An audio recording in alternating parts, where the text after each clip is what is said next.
Detrás del glamour y su sonrisa imperturbable en la alfombra roja se esconde una narrativa más oscura y menos elegante. Entrevistas que antes resaltaban personalidades encantadoras y entidades caritativas, ahora presagian verdades inquietantes y vidas secretas. Número 10.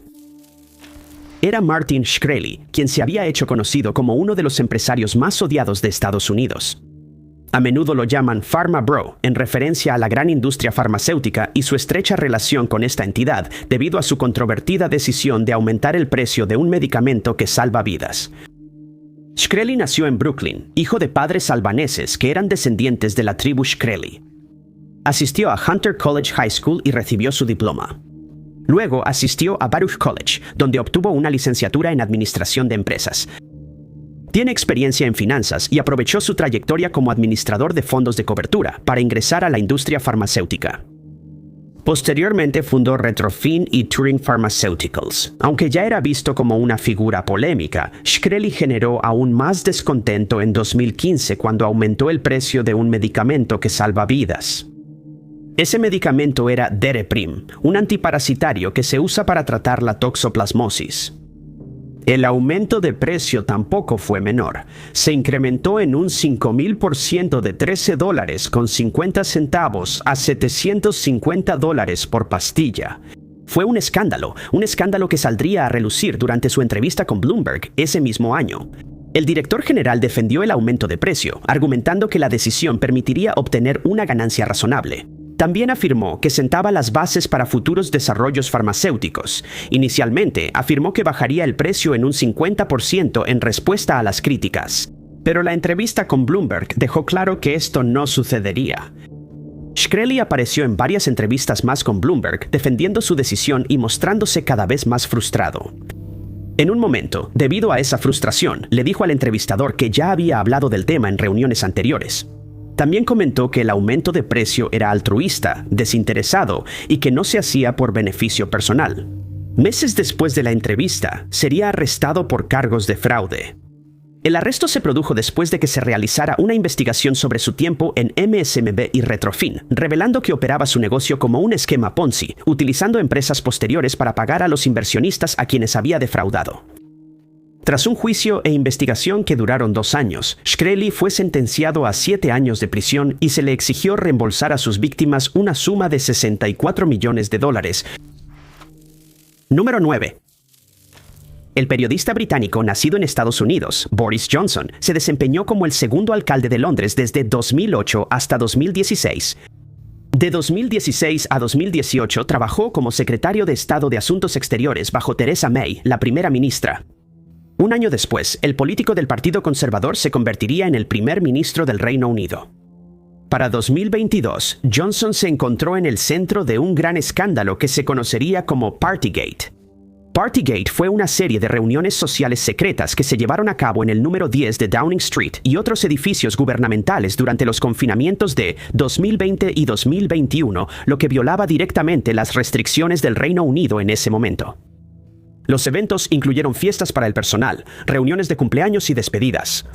Cuando se supo de estas supuestas reuniones, se inició una investigación y la Policía Metropolitana descubrió hasta 12 eventos que habían tenido lugar durante el periodo especificado. Se emitieron hasta 126 multas por infracciones, incluida una para Johnson. Partygate resultó en una reacción pública negativa y dañó la confianza del público, lo que llevó a pedir la renuncia del primer ministro. Para septiembre de 2022, Johnson fue reemplazado por Liz Truss. 2 años después, en octubre de 2024, Johnson se sentaría con Tom Brady de ETV News para una entrevista antes de la publicación de sus memorias, Unleashed. Fue durante esta entrevista que expresó arrepentimiento por sus apariciones anteriores. Específicamente, se refería a las disculpas que hizo sobre Partygate, diciendo que se humilló demasiado y de manera innecesaria. Johnson afirmó que las disculpas solo validaron las acusaciones. Aparecería en varias otras entrevistas donde continuó negando acusaciones específicas, incluyendo algunas de mala conducta. Serían estas negaciones, así como sus disculpas retiradas, las que harían que la entrevista en ITV y sus apariciones posteriores fueran particularmente inapropiadas. En 2025, los archivos de Boris, una compilación de los negocios y actividades de Boris Johnson, se filtraron al público. Lo que contenían e implicaban los archivos contradecía directamente sus negaciones y afirmaciones, e incluso lo obligó a reiterar sus disculpas. Resultó que el ex primer ministro del Reino Unido estaba utilizando personal financiado por los contribuyentes y una asignación anual de 115,000 libras para gastos de funciones públicas en negocios privados, incluyendo compromisos lucrativos después de dejar el cargo y cabildeo. Específicamente, se descubrió que el dinero de los contribuyentes y la PDCA se usaron para organizar reuniones con funcionarios sauditas e incluso con el entonces presidente de Venezuela para negocios privados. Según documentos, Johnson había participado en prácticas de ingresos cuestionables, lo que provocó una investigación por parte del Comité Asesor del Reino Unido sobre nombramientos en empresas. Se ha sugerido que Johnson ha explotado su cargo para beneficio personal. El público ha pedido que se le retire la asignación de ex primer ministro hasta que se aclare este asunto. Número 8. Emprendedor, fundador y director ejecutivo, nació en Washington, D.C. en 1984. Ella era hija de un trabajador estadounidense de ayuda gubernamental y de un miembro del personal de un comité del Congreso. Holmes fue descrita como una niña torpe pero imaginativa. Tenía pocos amigos y solía ser reservada. Con el tiempo se convertiría en la fundadora y directora ejecutiva de Theranos Incorporated, una empresa de análisis de fluidos corporales. Fue apodada la multimillonaria más joven que hizo su fortuna por sí misma en 2014. Pero fue menos de un año después cuando se hizo bastante evidente cómo Holmes había llegado a tener tanto éxito. A mediados de 2015, los rumores estaban en pleno auge, sugiriendo que la tecnología de pruebas de Theranos no funcionaba correctamente, incluyendo el dispositivo Edison, que durante mucho tiempo se había promocionado como una máquina revolucionaria. Ese octubre, Holmes aparecería en el programa Mad Money de CNBC para hablar sobre las acusaciones de fallas tecnológicas. La directora ejecutiva negó rotundamente las afirmaciones hechas por Wall Street y se le cita diciendo esto a Jim Cramer. Primero, piensan que estás loco, luego luchan contra ti, y de repente cambias el mundo. Ella continuó diciendo que la tecnología patentada de la empresa estaba completamente funcional y sugirió que el Wall Street Journal se había basado en fuentes poco confiables o engañosas para su reportaje. Holmes señaló las presentaciones voluntarias de Theranos ante la FDA y los estudios, usando ambos como evidencia para respaldar sus afirmaciones de precisión y para demostrar que los informes sobre pruebas defectuosas eran incorrectos. A pesar de esta entrevista ampliamente publicitada, varias empresas comenzaron a poner fin a sus alianzas y retirar sus inversiones en la compañía. Esto incluyó a Walgreens y Safeway, dos empresas que Holmes mencionó en su entrevista con CNBC, afirmando que seguían siendo partidarios inquebrantables de Theranos. Posteriormente, investigaciones de los centros de servicios de Medicare y Medicaid encontraron que el laboratorio de Theranos en California no cumplía con los estándares federales y que los pacientes estaban en peligro inmediato. En respuesta, varios socios e inversionistas dejaron de enviar pruebas de laboratorio y suspendieron todos los servicios de Theranos. Cuando no se resolvió el problema con el laboratorio de California, los centros de servicios de Medicare y Medicaid amenazaron con prohibirle a Holmes y a Theranos operar en el negocio de laboratorios. A mediados de 2016 cumplieron con esta amenaza y le prohibieron a Holmes poseer y operar cualquier prueba de fluidos vitales durante los siguientes 2 años. En los años siguientes, Theranos enfrentaría varias demandas que alegaban que la empresa había vendido millones de dispositivos de prueba en todo Estados Unidos, mientras ocultaba y tergiversaba hechos críticos sobre ellos. El FBI y la Comisión de Bolsa y Valores de Estados Unidos iniciaron investigaciones tanto a Holmes como a la empresa y en 2018 acusarían a ella y al exdirector de operaciones, Ramesh Balwani, de fraude. La empresa exageró engañosamente la precisión de la tecnología. Posteriormente, fue sentenciada a 11 años de prisión por 3 cargos de fraude electrónico y un cargo de conspiración para cometer fraude electrónico. Durante el juicio penal, varias entrevistas, incluyendo el programa Mad Money de CNBC, se usaron como evidencia en contra de Holmes, para demostrar que ella tergiversó la tecnología e insistió en que la empresa actuaba dentro de los límites legales, lo que hace que su seguridad y sus negativas en la entrevista sea particularmente desconcertante. El patrimonio neto de Holmes desde entonces ha sido reevaluado en $0. Número 7. De 2000 a 2003, Shia LaBeouf era mejor conocido como Louis, el personaje de cabello alborotado de la serie Even Stevens del canal Disney. En 2003 tendría su primer gran oportunidad cuando fue elegido para la exitosa película Holes. Su transición a la pantalla grande después de eso fue perfecta. Ese mismo año, el joven actor protagonizó 3 películas más, incluyendo Una pareja de tontos, Los ángeles de Charlie y La batalla de Shaker Heights. A partir de ese momento, recibió críticas muy positivas y fue elogiado por sus papeles en varias películas muy conocidas. No pasó mucho tiempo antes de que se volviera muy conocido.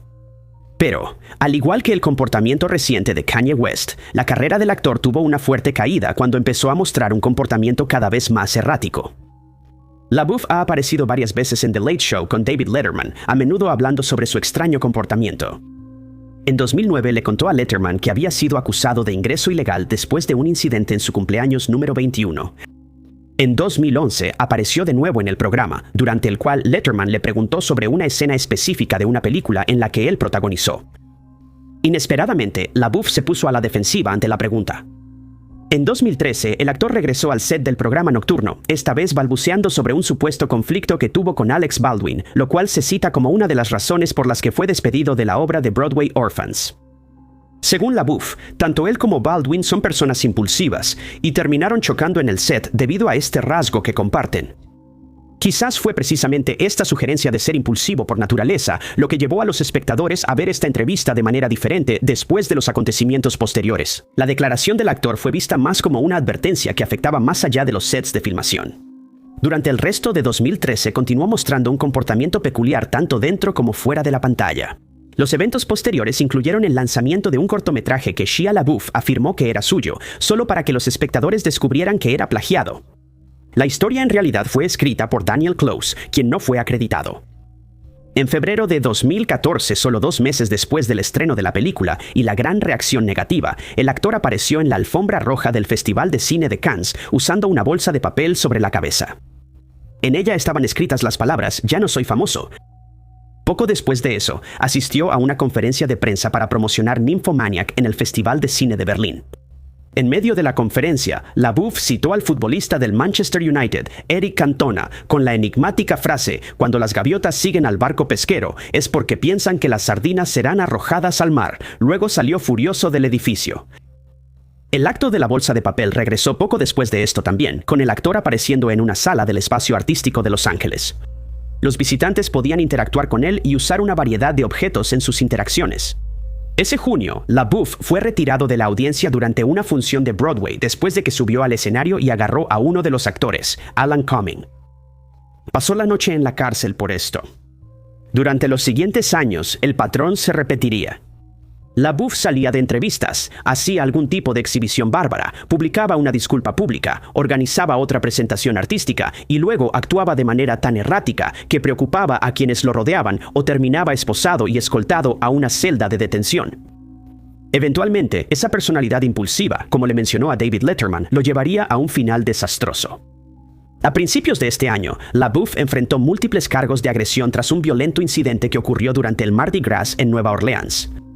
Supuestamente esa noche agredió a varias personas, según testigos, quienes también afirmaron que les gritó varios insultos. El juez que supervisó el juicio penal desde entonces ha considerado a Shia LaBeouf un riesgo para la seguridad pública. Número 6. Sir James Wilson Vincent Saville, mejor conocido como Jimmy Savile, nació en Leeds, Inglaterra. Durante la Segunda Guerra Mundial, cuando era adolescente, trabajó en las minas de carbón, donde resultó gravemente herido tras un incidente minero. Posteriormente se convirtió en gerente de un salón de baile. Llegaría a convertirse en un nombre muy conocido gracias a su trabajo como animador británico, disc jockey y extravagante personalidad de la televisión. Era más conocido por su cabello platinado, el enorme puro que colgaba de su boca y los extravagantes pants que solía usar. También fue elogiado por su estilo cómico alocado, pero tras su fallecimiento, el nombre de Savile dejó de asociarse con la comedia y se relacionó más con la traición. Savile fue el conductor de su propio programa de concursos, Jim Will Fix It. En el programa, los niños le escribían a Savile, pidiéndole que hiciera realidad sus sueños en la televisión nacional. Episodios notables incluyen a Savile organizando que un grupo de scouts pasara el día en Blackpool Pleasure Beach, donde podían subirse a la montaña rusa. En otro episodio, un joven espectador tuvo la oportunidad de tocar la batería con Adam and the Ants. Otro fan fue invitado a conocer a Iron Maiden y a Muhammad Ali, e incluso apareció en un episodio, cumpliendo los sueños de varios espectadores. Aunque el programa podía parecer inocente, acusaciones y descubrimientos posteriores harían que cada uno de estos episodios y encuentros resultaran especialmente perturbadores. Durante toda la emisión del programa, Saville enfrentó acusaciones graves sobre mala conducta y abuso, lo que provocó investigaciones formales. Pero a pesar de las investigaciones, la policía no pudo encontrar pruebas suficientes para confirmar ninguno de los rumores. El primer informe llegó en 1955, pero para cuando los investigadores comenzaron a investigar el supuesto delito, ya era demasiado tarde. Durante los años 60 y 70, supuestos actos de abuso ocurrieron en las instalaciones de BBC, pero de nuevo, la falta de pruebas suficientes impidió llegar a una conclusión. En los años 80, otra víctima supuestamente le dijo a la policía que había sido víctima en un estacionamiento de la BBC, pero el expediente de esta agresión no pudo ser encontrado. En 2011, Saville falleció, lo que provocó un gran aumento en las acusaciones reportadas por mujeres que trabajaron con él o que alguna vez aparecieron en el programa. Para 2012, Scotland Yard estaba investigando 120 líneas de investigación y hasta 25 víctimas con acusaciones que abarcaban 4 décadas y afirmaciones de abuso a nivel nacional. Meses después de iniciada la investigación, Scotland Yard amplió a 400 líneas de investigación y 300 víctimas, de las cuales 298 son mujeres. Y un sorprendente aumento respecto a las 25 iniciales que sacudieron a la BBC, lo que llevó a que varios miembros del personal se apartaran o renunciaran a la empresa, incluido el exdirector general George Entwistle. A mediados de diciembre de 2012, Scotland Yard informó que 568 personas se habían acercado con información sobre el escándalo, de las cuales muchas eran víctimas directas del abuso de Saville. Personas que alguna vez trabajaron con él en el programa también dieron un paso al frente, exponiendo el supuesto abuso que ocurrió en el establecimiento y cómo varias personas que pudieron haber hecho algo al respecto sabían lo que estaba pasando, pero guardaron silencio. Al final de la investigación, Saville fue catalogado como un monstruo que usó la realeza, la caridad y su encanto como escudos para ocultar la oscuridad que llevaba dentro. Esa misma oscuridad ahora se cierne sobre cada episodio y entrevista que tuvo lugar en el programa de Saville, Jim Will Fix It, una narrativa que antes era conmovedora y que solo sirvió como una puerta que daba acceso a sus víctimas. Número 5.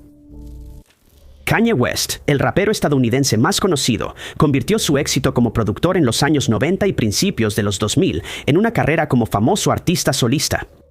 Siendo intérprete, productor y diseñador de moda, también es una de las figuras más polémicas de su generación, con una personalidad pública que ha eclipsado bastante su carrera musical.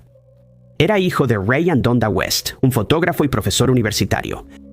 Pero West fue criado principalmente por su madre en el vecindario de South Shore en Chicago, después de la separación de sus padres. Ganó varios concursos de talento cuando era niño y asistió a la Universidad Estatal de Chicago. Sin embargo, sus estudios no duraron mucho y abandonó la universidad después de un año. Demostró habilidades considerables como productor y emprendió una carrera en ese campo. Contribuyó al álbum de Jermaine Dupri, Life in 1472.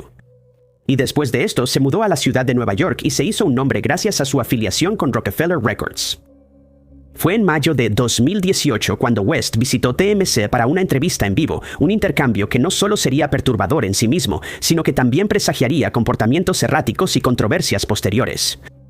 Lo acompañaron durante esta entrevista Harvey Levin y Charles Latibaudiere, quienes le preguntaron sobre sus publicaciones recientes en redes sociales. En los días previos a la entrevista, West había estado publicando tweets cada vez más erráticos que causaron una gran reacción negativa y dañaron su imagen pública. A medida que continuaba la transmisión en vivo, las cosas solo empeoraron a partir de ahí. Después de mencionar brevemente sus publicaciones controvertidas en Twitter, West comenzó a hacer nuevas afirmaciones. En un momento se le cita diciendo: "Cuando escuchas sobre la esclavitud durante 400 años, eso es una elección", sugiriendo que las víctimas de la esclavitud tuvieron una decisión en el asunto. En lo que se describiría como un colapso, West continuó afirmando que la sociedad está en una prisión mental e incluso hizo algunas comparaciones bárbaras entre la esclavitud y la Segunda Guerra Mundial. Después de estas declaraciones mal recibidas, el reportero de TMZ, Van Layton, respondió a West diciendo que no solo estaba sorprendido, sino también decepcionado por su comportamiento. Siguió una confrontación verbal entre los dos. La entrevista en vivo de TMZ terminó con el rapero acercándose a Layton y diciéndole que lamentaba haberlo lastimado. Sin embargo, el comportamiento impactante de West solo se volvería más controvertido y extremo, siendo esta entrevista un preludio de lo que aún estaba por venir. Solo unos meses después, West pidió que se revocara la 13ª enmienda, una enmienda que abolió formalmente la esclavitud. En 2020, los tweets erráticos continuaron y West hizo algunas declaraciones innecesarias sobre su familia, lo que ayudaría a que Kim Kardashian tomara la decisión de solicitar el divorcio. En 2022 hizo públicas algunas conversaciones privadas entre él y Sean Combs, sugiriendo que estaba siendo controlado por figuras judías. West aparecería en varias otras entrevistas, incluyendo InfoWars, donde mostró apoyo al dictador alemán de la Segunda Guerra Mundial, lo que desató una gran controversia que tuvo serias repercusiones para él y su carrera. No solo fue suspendido temporalmente de Instagram, sino que a principios de este año, eso culminó en algo mucho más serio. El 7 de abril de 2026, las creencias y el comportamiento controvertidos de Kanye West llamaron la atención del gobierno del Reino Unido. Debido a sus comentarios extremos, el gobierno le prohibió al rapero entrar al país, declarando que su presencia no sería beneficiosa para el bien público. Número 4. A pesar de venir de una familia de empresarios exitosos, Armie Hammer eligió un camino completamente diferente al de ellos, convirtiéndose en actor de televisión y cine. Él es bisnieto de Armand Hammer, el magnate petrolero y filántropo. El actor inicialmente ganó reconocimiento generalizado por su papel en La Red Social, una exitosa película en la que interpretó a los gemelos Winklevoss de la vida real. Hammer continuó protagonizando películas más conocidas, incluyendo Mirror, El Llanero Solitario y El Agente de CIPOL. Luego obtendría una nominación al Globo de Oro por su papel en Llámame por tu nombre. Aunque gran parte de la familia eran empresarios, el padre del actor, Michael, era dueño de una compañía de televisión y producción en Los Ángeles, guiando a Hammer en esa dirección. Fue mientras estaba en la preparatoria que decidió abandonar los estudios para perseguir esta carrera, para gran desaprobación de su familia. Al contarle a sus padres sobre su decisión, recibió esta respuesta: ¿vas a dejar la preparatoria? Ningún Hammerman ha abandonado la universidad sin obtener un MBA o un doctorado. En 2020, Hammer apareció en el programa nocturno con James Corden junto a Amber Heard. La entrevista tuvo un tono ligero y cómico que nadie habría esperado que después se vería de una manera más oscura. En este episodio, Hammer habla con humor sobre su mohawk de la época de la pandemia y su papel en la película de Netflix Rebecca. También menciona la cancelación de su obra de Broadway, The Minutes, y admite que nunca ha visto su propia película de 2012 Mirror. La entrevista se desvió a partir de ahí, con Corden mencionando los incidentes por separado que la celebridad había tenido con el fuego. En el caso de Hammer, cuando era más joven, consiguió una receta para fabricar granadas de humo caseras. En 2 ocasiones distintas, esta idea le valió una visita del departamento de bomberos y de equipos SWAT. Corden concluyó que tanto Hammer como Heard eran pirómanos. Hammer estuvo de acuerdo en que encajaba con este término, la palabra que se usa para una persona con un deseo incontrolable de provocar incendios, impulsado por la tensión o el alivio. Inesperadamente, este comportamiento impredecible y extremo que admitió en la televisión se convertiría en un oscuro presagio de acontecimientos posteriores que finalmente harían que este episodio de The Late Show fuera particularmente perturbador. No más de 3 meses después, Armie Hammer vería cómo toda su carrera se descarrilaba. En enero de 2021, se enfrentó a acusaciones impactantes. Varias mujeres, incluyendo a Paige Lawrence y Courtney Buskovich, hicieron públicas acusaciones graves, alegando que fueron abusadas por Hammer. Las acusaciones posteriormente llevaron a la exposición de un gran escándalo y a una pausa temporal en la carrera del actor. Según las víctimas, Hammer las abusó física y emocionalmente varios años antes. La gravedad de las acusaciones provocó una investigación a gran escala, que pronto se concluyó sin juicio debido a la falta de pruebas en cada caso. Sin embargo, el daño ya estaba hecho. Como resultado de las acusaciones, Hammer, su agencia de talentos y su publicista personal dejaron de representarlo. También se vio obligado a alejarse de varios proyectos cinematográficos. 2 años después, inesperadamente, él saldría a romper el silencio y admitiría que algunas de las acusaciones eran ciertas. Sugirió que fue emocionalmente violento en su última relación, un comportamiento del que desde entonces se ha arrepentido. La confesión solo provocaría nuevas tensiones dirigidas a Hammer, quien apenas comenzaba a retomar su carrera como actor. Número 3. Nacido como Daystar Peterson, este rapero y cantante canadiense es mejor conocido por su nombre artístico, Tory Lanez. La carrera de Lines comenzó finalmente en su infancia, mostrando un gran interés por el rap. Pero a pesar de todos esos años de práctica, no sería hasta 2009 cuando finalmente obtuvo su gran oportunidad. Ese año lanzó su primer mixtape, TL2TEL. Algún tiempo después de su lanzamiento, el cantante Sean Kingston vio un video de Lines rapeando y decidió firmarlo para el sello Time as Money Entertainment. Entre 2010 y 2011 Lines lanzó una serie de mixtapes a través del sello, y no pasó mucho tiempo antes de que comenzara a trabajar por su cuenta, lanzando su música de manera independiente. A mediados de 2015 lanzó su primer sencillo para su álbum debut. Y ese año también reveló que había firmado con Mad Love Records y colaboró con el rapero lo antes posible Ferg. En septiembre de 2012, Lines apareció en el podcast Breakfast Club para una entrevista donde promocionó su próximo álbum, Sorry for What. La entrevista tuvo un tono mayormente positivo, con Lines mostrándose confiado y tranquilo.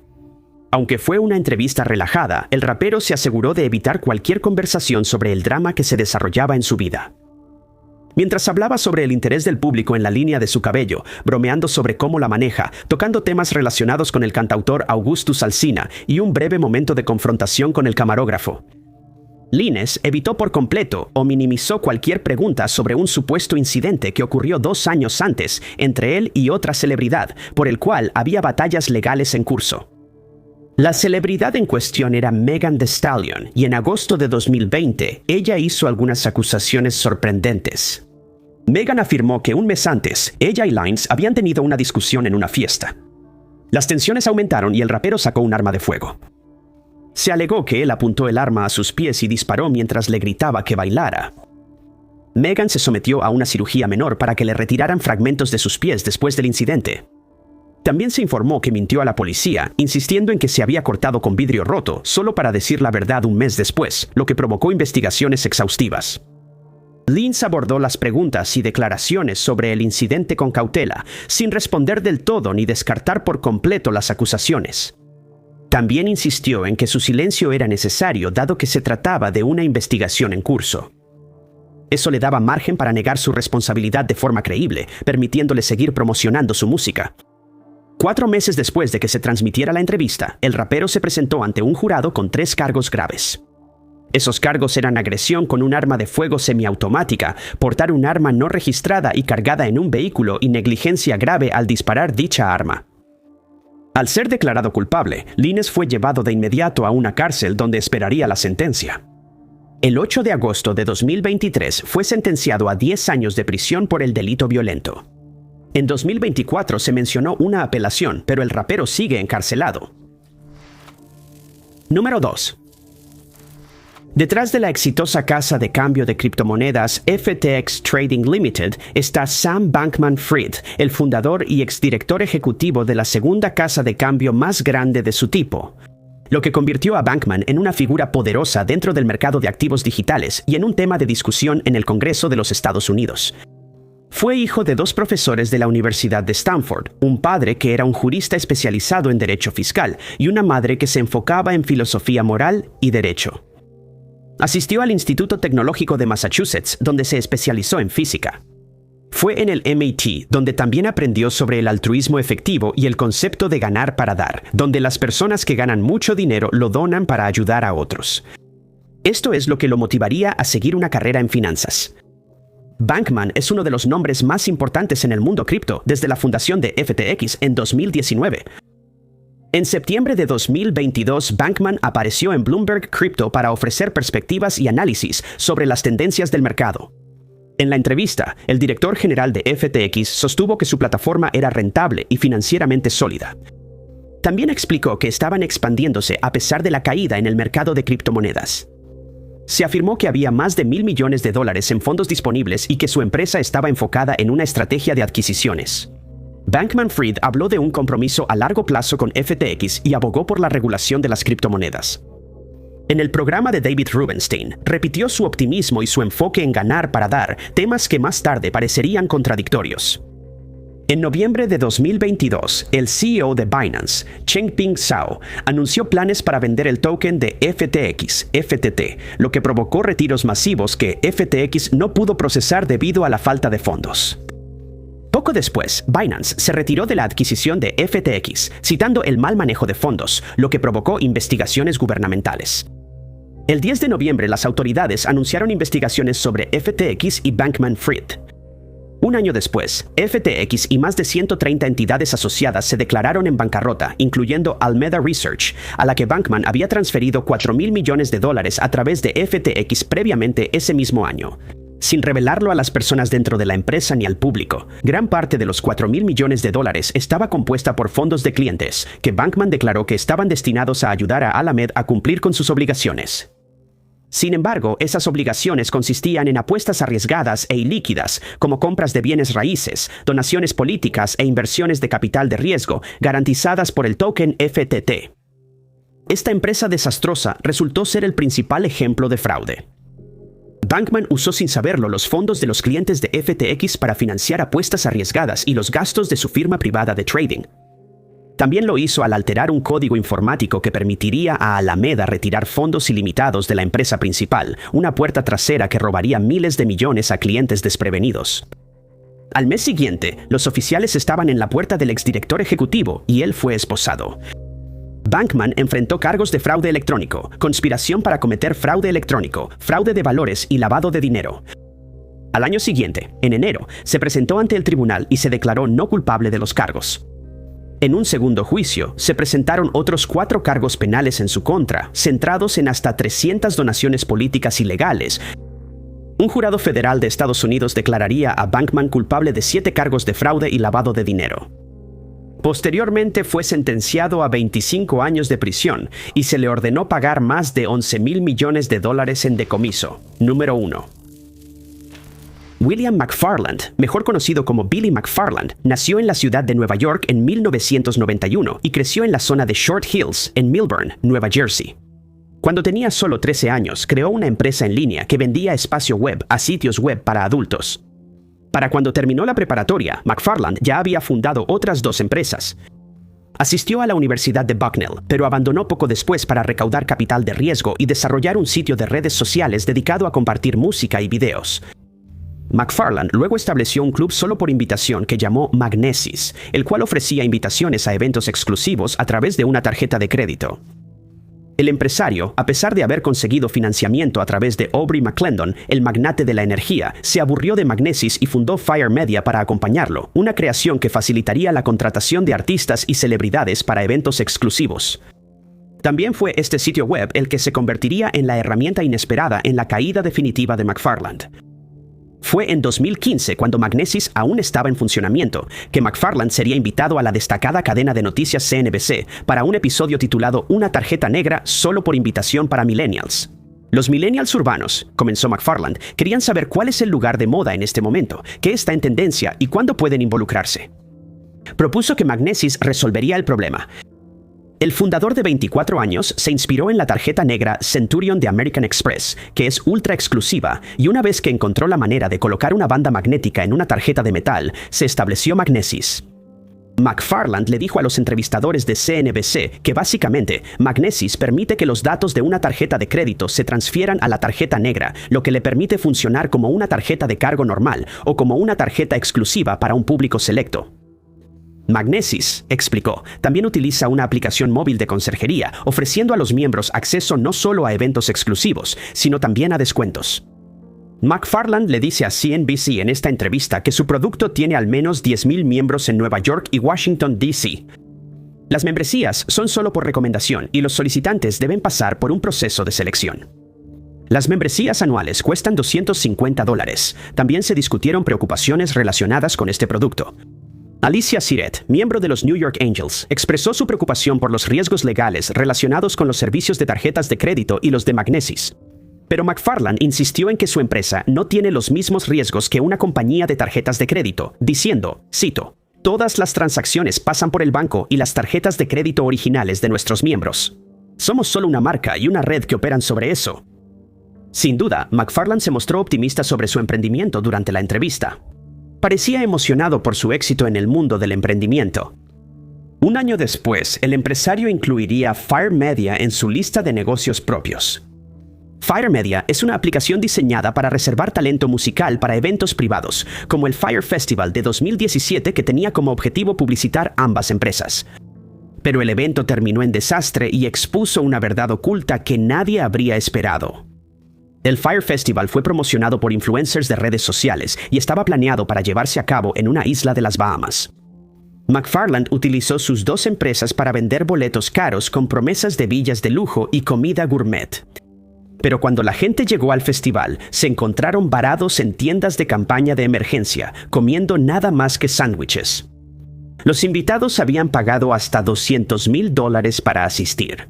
Tras el desastroso evento, los asistentes exigieron justicia, lo que provocó una investigación a gran escala sobre McFarland y posibles actividades ilícitas.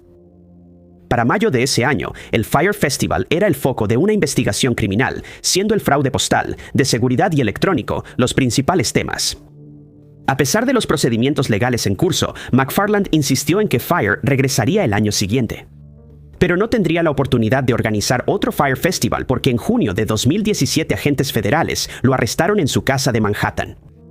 Posteriormente fue acusado de fraude a inversionistas, el acto intencional de engaño, donde se utiliza información falsa y esquemas engañosos para engañar a víctimas desprevenidas y hacer que entreguen grandes sumas de dinero. Un acto que fue facilitado significativamente por Magnus y la Fire Band de Fire Media, la pulsera con tecnología RFID que servía como un sistema de pago sin efectivo.